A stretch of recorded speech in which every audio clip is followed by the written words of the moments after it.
Hello সবাইকে। আমার বিগত এই পেজ খোলার প্রায় 1 বছরের মধ্যে আমার একটা ভিডিও, যেটা আমি হলুদ শাড়ি পরে যশোরে গিয়ে দিছিলাম বিনোদিয়া পার্কে গিয়ে, যে দুষ্টু ঘোড়া, ওইটার হেডিং ছিল। তো ওই ভিডিওটা ফার্স্ট যতগুলো ভিডিও ছিল আমার, তার মধ্যে ওই একটা ভিডিও 1 মিলিয়ন ক্রস করছে। তো ভিউজ আর কি 1 মিলিয়ন ভিউজ ক্রস করছে ওইটা। তো আমি খুবই আনন্দিত। আপনাদের সবাইকে ধন্যবাদ বলার আছে যারা আমার ভিডিওটা দেখছেন। সুন্দর কমেন্টস আসছে, অনেকগুলো শেয়ার হয়েছে, লাভ লাইক করছে অনেকগুলো। তো সেই আনন্দে আমার হাজব্যান্ড আমার জন্য ইলিশ অর্ডার করছিল।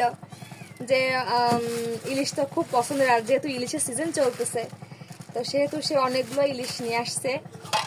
আমি ওখান থেকে ছোট একটা বের করে নিয়ে আসছি, আমি দেখাই এখানে ইলিশগুলো। আমাদের নদীর ইলিশ, একদম পশুর নদীর ইলিশ।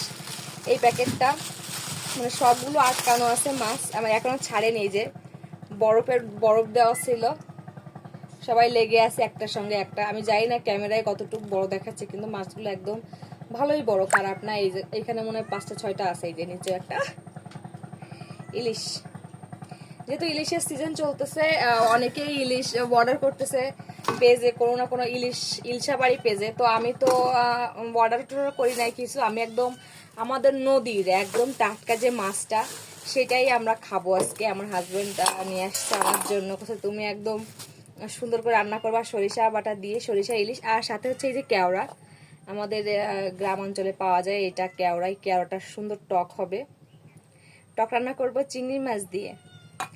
এই কেওড়াটা অনেক সুন্দর, অনেক স্বাদ। আমি আগের দিন বলছিলাম কেওড়া। তো ইলিশ ইলিশ আর সাথে হচ্ছে কেওড়ার টক। তো আপনারা দেখুন, আজকে আমি ইলিশ মাছটা সরিষা বাটা দিয়ে সুন্দর করে রান্না করব।